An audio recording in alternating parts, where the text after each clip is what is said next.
Good evening, good evening, good evening, my brothers and sisters. How are you doing this beautiful evening? Come on in, and sit right down. It's dinner time. Come to the dinner table. We have some good soul food tonight.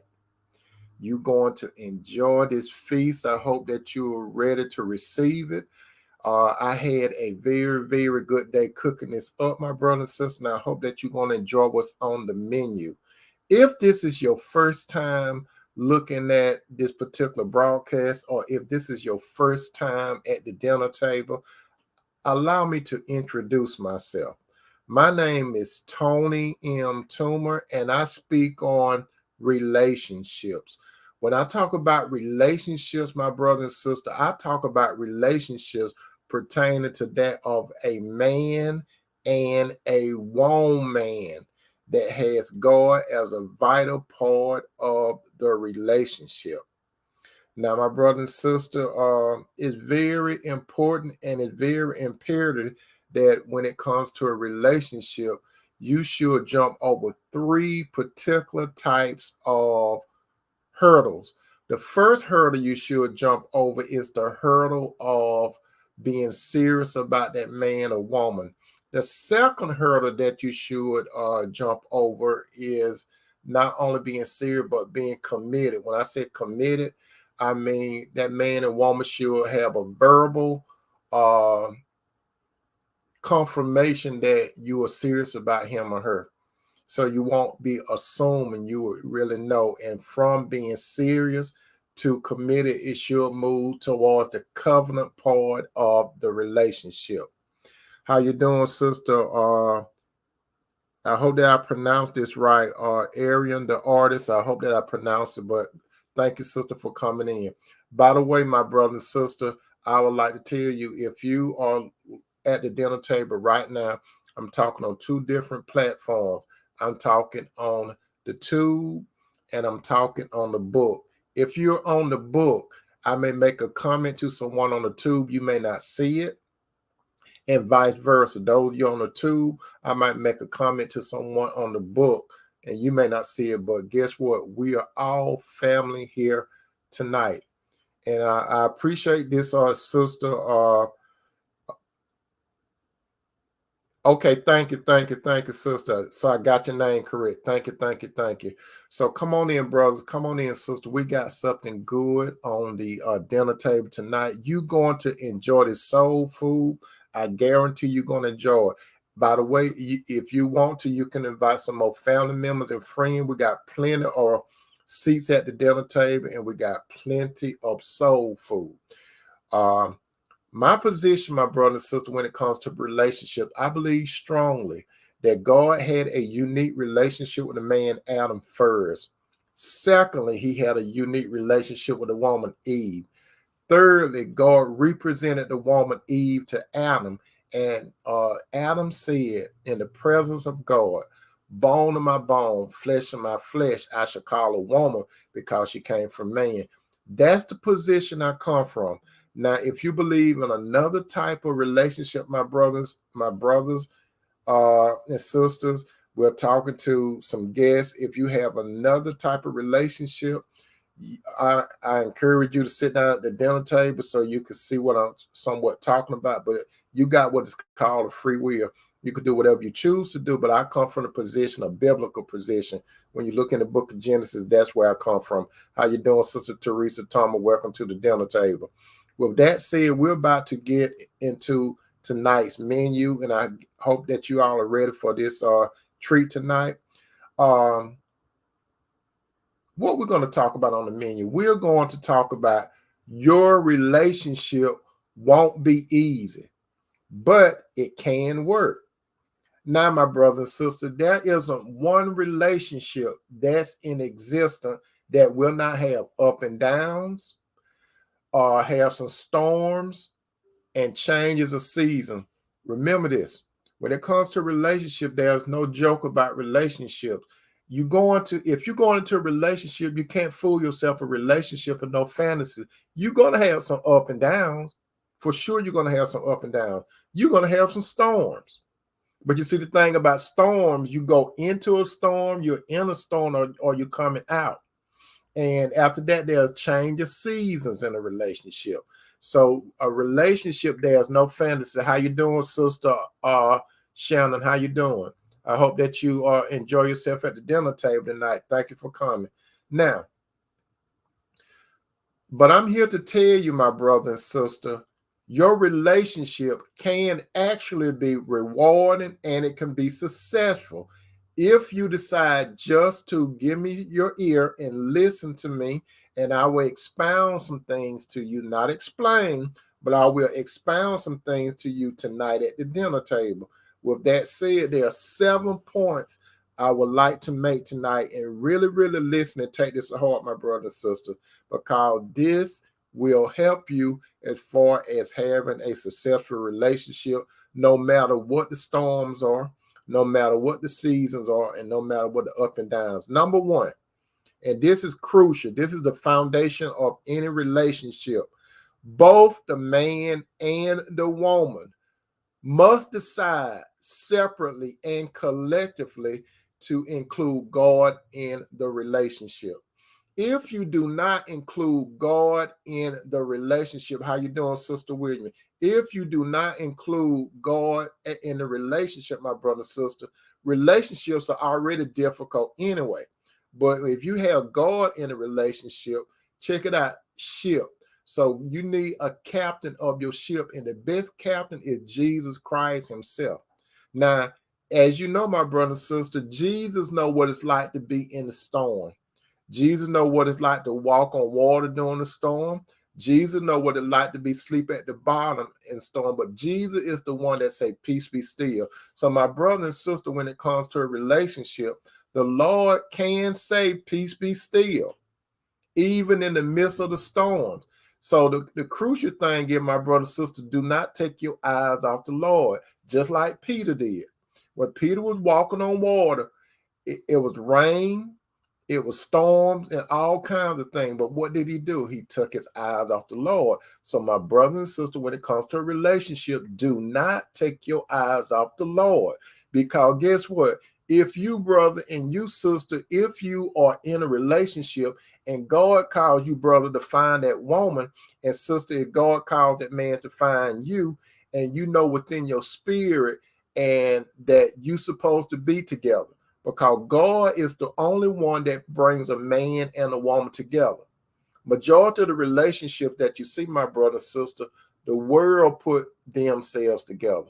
Only God put a good man and a good woman together. But you got to understand that man and woman, they have had a sinful past. But guess what? They was washed in the blood of the Lamb. How you doing, cousin Connie? So you have to allow God to be a crucial part of the relationship. Number 2, you must know what place your mate is in and the position of your life. Again, brothers and sisters, when it comes to a relationship, it's very imperative. It's very important that you know the position that that man or woman is in your life. And let me tell you this. First of all, brothers, God has to be number 1 in your life. Sister, the Lord has to be number 1 in your life. After that, listen carefully. This is where a whole bunch of marriages break up and all kinds of bad things happen. You got to recognize where your mate go in on the relationship. So, brother, right after the Lord, there's nobody, there's nothing that comes second after God but that woman that's in your life, your wife. And sister, after the Lord, there's no one that comes before that man but the Lord. Nobody, and that man is second. So, brothers and sisters, to make your relationship a little easier, make sure that you have that man and woman in the proper place in the relationship. There's not supposed to be no one or nothing in front of your mate but the Lord. Brothers, if you got this clinging thing for your mother, how you doing, Sister Kirkpatrick? I love my mother. I love my mother dearly. She's going to always be my mother, but I have to go by what the Lord say. You see, I love my mother, but my mother is not second in my life, and she knows it. Who's second in my life? You see that laid up there on that picture right there? She's second in my life. After the Lord Jesus, she's number 2. And according to her, she tell me I'm her number 2. So my wife will never be my number 1. And I would never be number 1 to her. But there's not one person or no thing that comes before her but Jesus. And the same thing with her. So that's what a whole bunch of men and women do not understand. They would like to put other people and things. Like I was saying about my mother. I love my mother. I love my children. I love my siblings. I love my family. I love my friends. And well as some of my enemies. But my wife, I know she comes second behind the Lord. Nobody else. And sister, you got to understand it. And this is a thing for you sisters. I know some of you sisters already maybe had a child before you met the man. And this crucial. Sisters, if you have a child and you marry a man, your children are not number 1 or 2 in your life no more. It's supposed to be the Lord and then your husband. And brothers, going back to the mother part, brother, if you one of those brothers that still got the umbilical cord still connected to your mother, you need to go ahead and get that umbilical cord cut. I'm talking about mama boy. If you are a mama boy, you need to get it cut. Your mom don't come before your wife. And sister, if you're having the children, your children don't come before your husband. I know that's hard for some of you brothers to hear, and that's hard for some sisters to hear, but it's factual. If you have anybody or anything before your spouse other than the Lord, you have missed the boat. That's why a lot of relationships right now, you're falling apart because you have other people and things. Like Teresa said, the children come through. This is the priority. How you doing, Sister Sonia? This is the priority. The priority is God first in the relationship. Your mate second in your relationship. Your children third in your relationship. Your parents fourth in your relationship. Your sibling fifth in your relationship. And 6, your family, extended family. 7, your friends. 8, your enemies. Do I need to repeat it again? Number 1, God is first in the relationship, brothers and sisters. Secondly, brother and sister, the Lord is first. That means your mate is second. Third, your children. Fourth, your parents. Fifth, your siblings. 6th, your family. 7th, your friend. 7th, your friend, and 8, your enemies. Okay, we got 8. And you got to understand that priority, because you got to understand this, my brother and sister. According to the Bible, it say that God is the head of Christ. Christ is the head of man, and man is the head of woman. That's the structure. How you doing, Sister Maria? And how you doing, Mother? Thank you all for coming to the dinner table. So those of you that coming to the dinner table, tonight's topic on the menu is your relationship won't be easy. The first thing I said, both the man and woman must decide and allow God to be in the relationship. Secondly, the man and woman needs to position their mate in the right position. That's number 2, after God. Number 3, when you make a decision, you must take into account how your actions will affect your relationship to God, your mate, and your family. Listen carefully.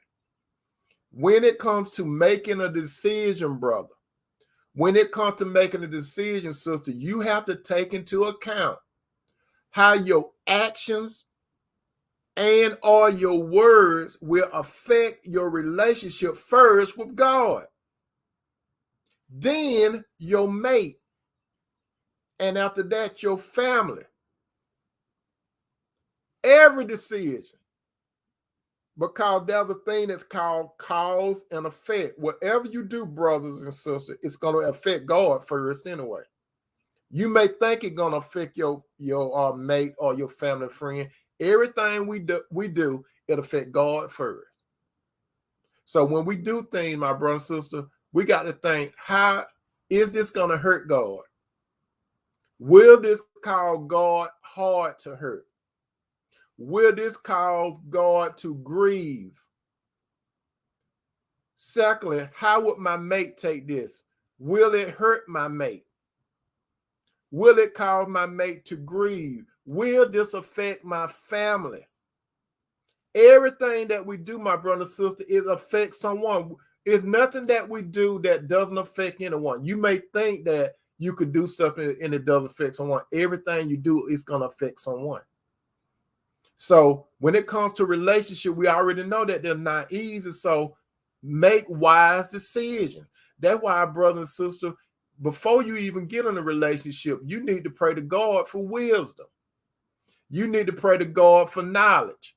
You need to pray to God for understanding, and you need to pray to God for discernment. Wisdom is the ability to see things from God's point of view. So when it comes to the world, and especially your mate, you need the wisdom of God. You have to have knowledge to be able to, you have to have knowledge, and then the wisdom, it will show you how to apply that knowledge. And after that, you will get understanding. And will understand, you get discernment. That's right, Sister Marie, cause and effect. You will get your discernment. It will tell you whether something is good or bad. You understand? Evil or holy. So it's very critical, it's imperative, and it's important that you take into account that what your mouth or your action would do to everyone. Because, brother, you're supposed to be a man of God, which means that God put you in a leadership role. He put you in a headship role. Sister, he put you in to follow the man as he followed Christ. Brother, do not expect for a woman to follow you like she should if you're not following Christ. So a lot of men, they want a woman to be submit to them. My question is, if you want a woman to submit to you, who are you submitting to? You have to submit to Christ. If you submit to Christ, it's more natural for a woman to submit to you if you submit to Christ. Now, if you do not submit to Christ, that's another reason why a whole lot of relationships are in a turmoil.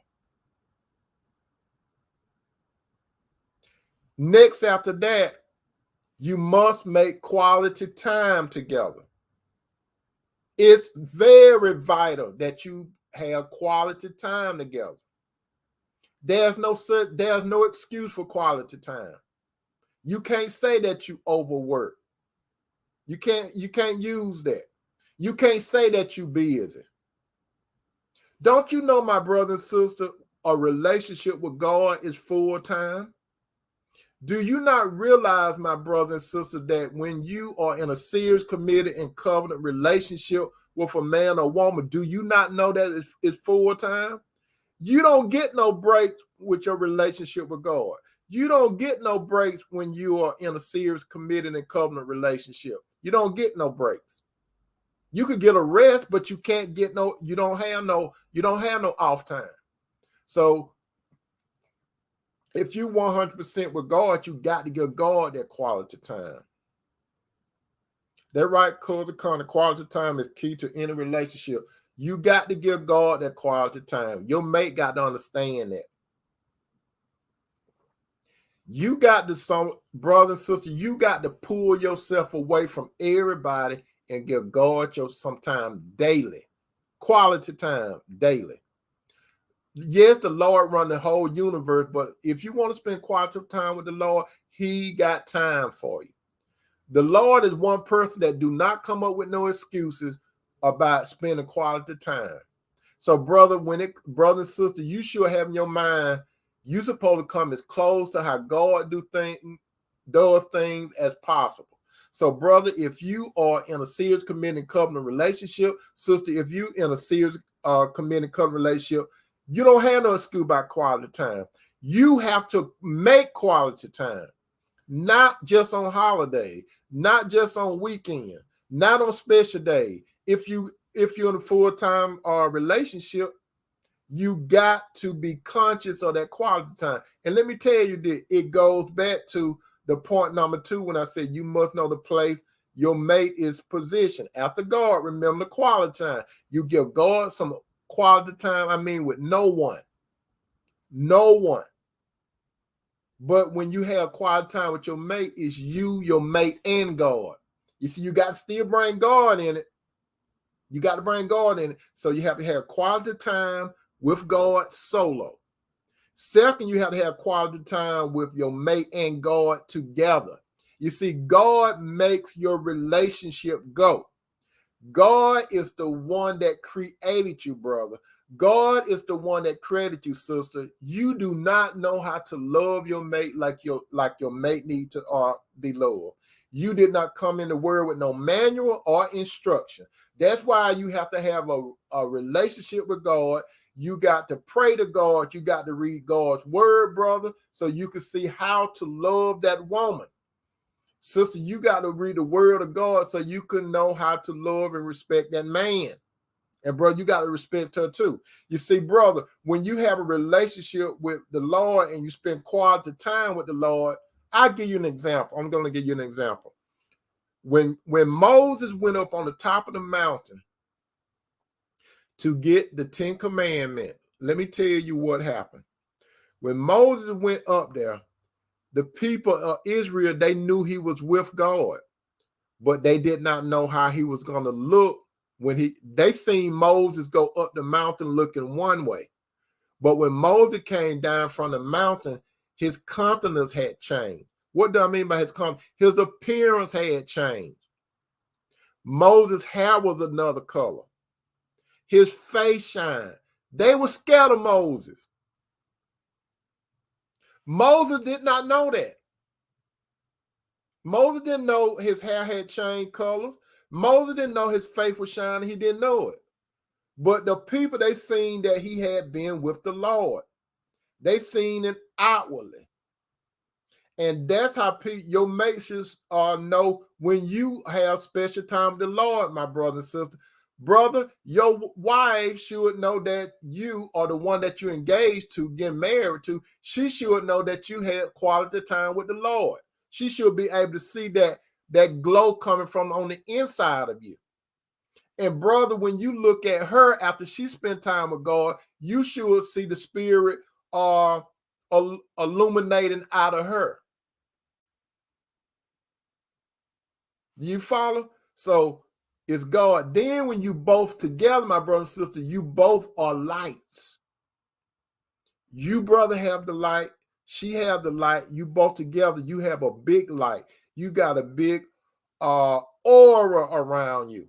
When people see you, my brother and sister, they can't put their finger on it. They can't, but they say it's something about that man and that woman. And guess what? People gonna observe your relationship. They're gonna see, brother, how you talk and treat, and how you praise your woman. You do not hide her. And the same thing, sister, they're going to see how you talk and how you behave to your husband, and you praise. I didn't say put on a pedestal. God is on the pedestal, but it's nothing wrong with you praising and encourage your mate. Because people look for a brother and sister. If you're in a relationship, a good relationship, people should hear you saying positive things about your mate. They shouldn't be hearing you break down your mate. They shouldn't hear you just talking nasty about them or doing a whole bunch of shady stuff outside when you're not around your mate. You represent God and your mate, brothers and sisters. It's bigger than you. It's first God and your mate. And that's where you have to spend quality time. When you have that quality time, your relationship will grow. You understand? You see, God calls everything to increase. When God is in a relationship, it will increase. And brother and sister, you will know that God in your relationship, because guess what? you will notice as time go on, I could tell that my love is growing more for my mate. You're going to be able to tell that. I'm telling you, my brother and sister, when you spend time with the Lord and you spend time with your spouse, when you start thinking, you're going to be saying, I'm glad I had some time with the Lord. And then you're going to say, you're going to be thinking, I'm glad I had time with my mate. And brothers and sisters, sometimes you're going to say, thank God. You're going to say, God, thank you for causing me to find this lady.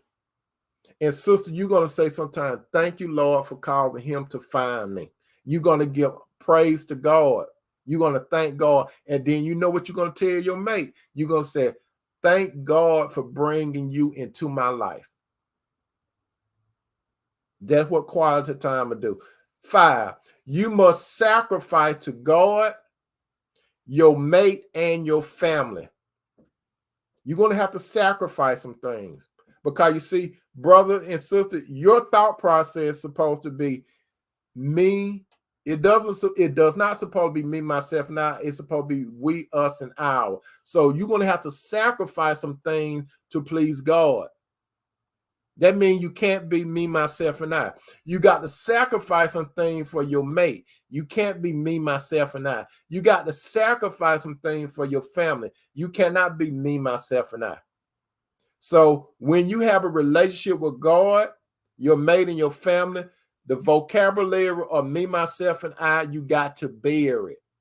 Your vocabulary has to be we, us, and our. Number 6, you must have a high level of trust. I did not say 100% trust. You only trust God 100%.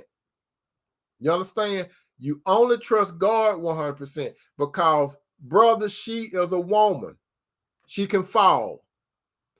Sister, he's a man. He can fall. Brother, she can make mistakes. Sister, she can make mistakes. Brother, she can cause you to shed some tears. Sister, he can cause you to shed some tears. But you should have a high level of trust in your mate. A high level. You should be trustworthy when it comes to your mate, because you're not 100% like Jesus or God. You're not like that. So you have to strive to be so your mate can trust you. Because you see, it takes one big thing. It takes a lot to build trust, but it just takes one thing sometimes to bring a high level of trust down to mediocre or zero. So brother and sisters, this goes back to number 3 again. When you make a decision, you have to take into account how it will affect God, your mate, and your family. That's where it goes to trust. Your decision will have an effect on whether your mate can trust you. Even your decision, my brother and sister, as far as trust, God would like to trust you. If God can trust you on something, because God is going to test you. God will not tempt you because he can't be tempted, but God will test you. Ask Job. God will test you to see where your love is. Whether he's number 1 in your life, God will test you. God will test you to the point where he will call out your name in front of Satan like he did Job.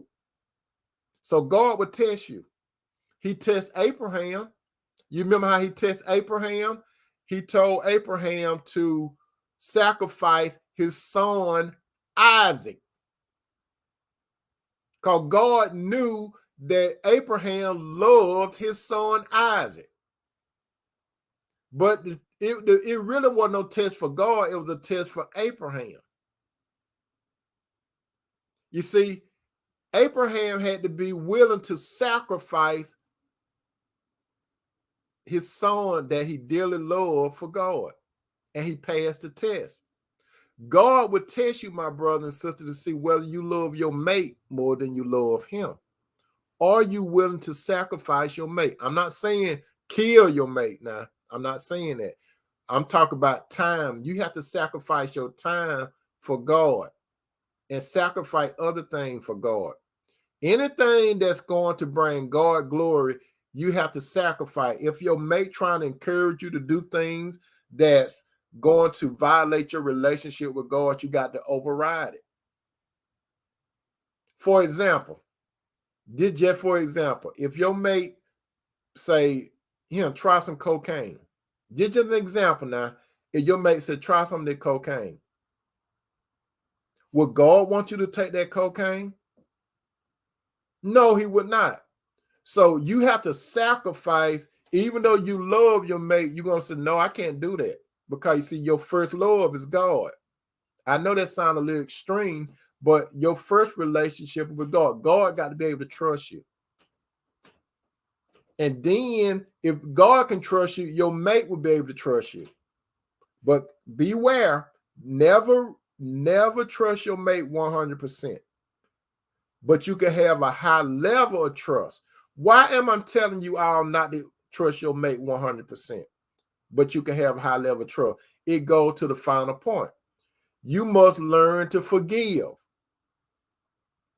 You see, if you trust your mate 100%, you're fooling yourself.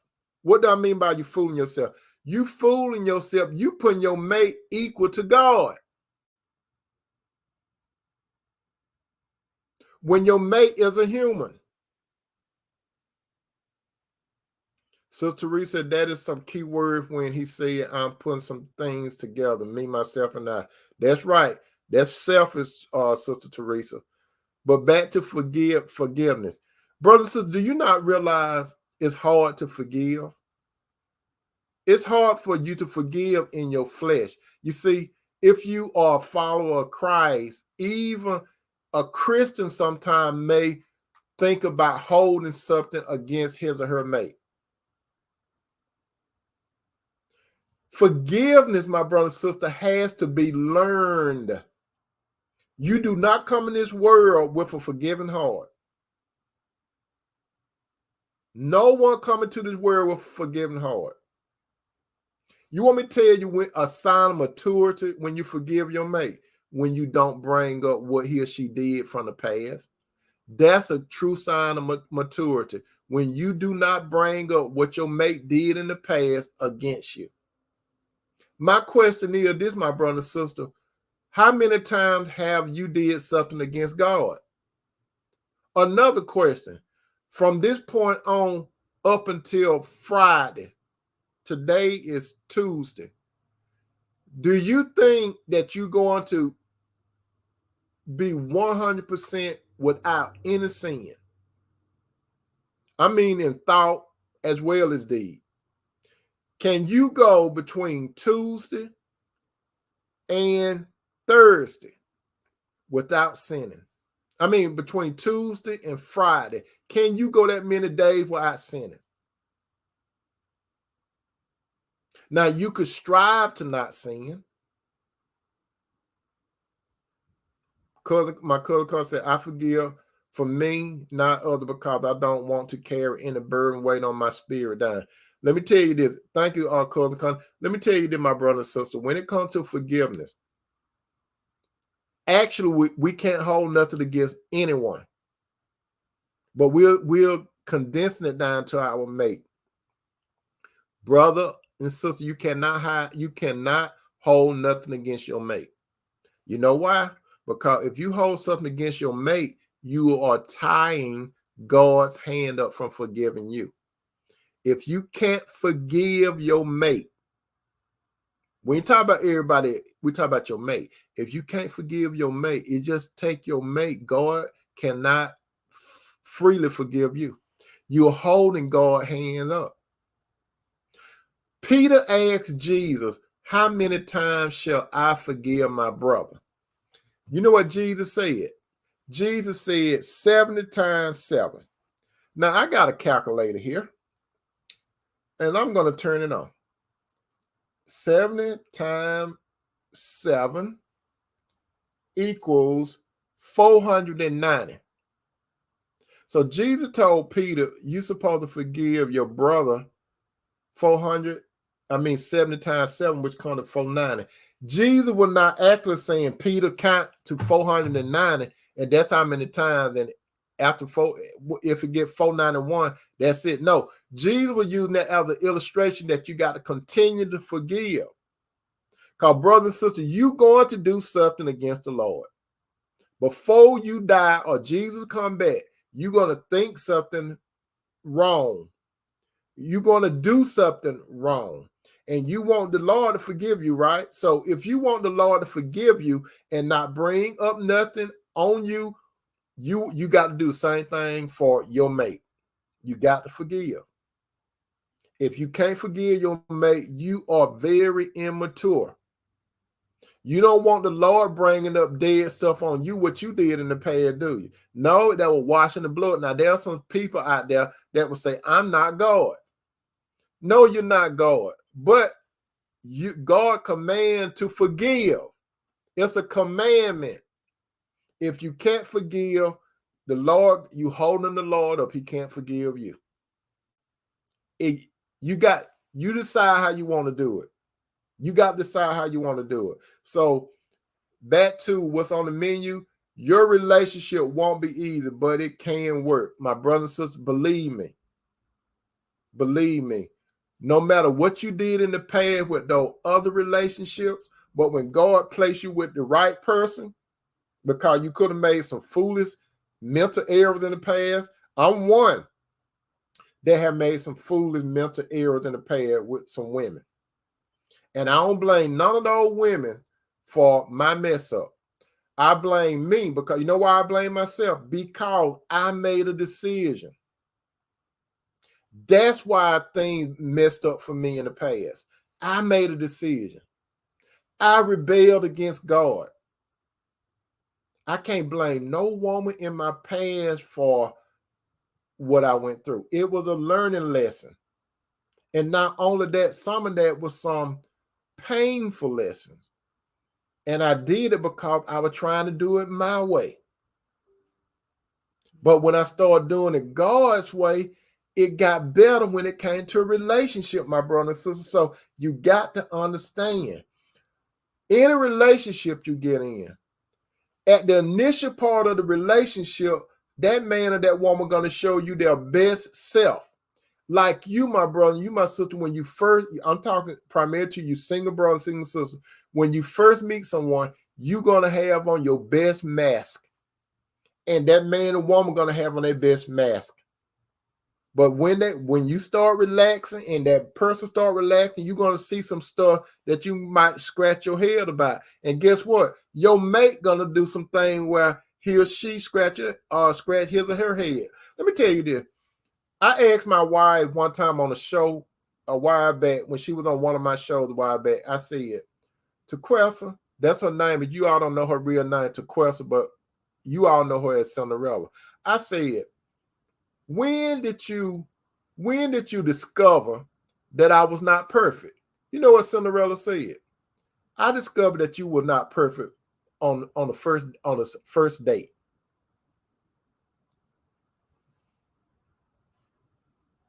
I knew she wasn't perfect. She know I'm not perfect. She know that I'll fall. I know that she'll fall. I know that I might piss her off sometime. She may piss me off sometime. But guess what? It's real. We don't have no relationship, that no fantasy. I see some things that you all don't see about my wife. She sees some things where you don't see. You understand? She's seen some stuff that she questioned about me. I seen some stuff that I question about her. But I know that no relationship is not easy. I know that there's the sun gonna shine some days, and I also know that it's gonna rain some days. I know when you want a tree to grow, you have to plant the seed. And if you have too much sun, it's going to wither the plant away. If you have too much rain, it's going to drown up the plant. So when it comes to a relationship, you have to have a balance of the sun and the rain in order for the seed to grow. Because remember, God got the increase. But you have to work. In order for the seed to get planted, you got to cultivate. You got to work. No apple tree doesn't become an apple tree by you just looking at the ground. You got to plant the seed. You have to work, my brother. You have to work, my sister, when it comes to a relationship. There's no days off. So if you don't want to be in a serious, committed, and covenant relationship, don't even entertain messing with someone's time. You're not ready.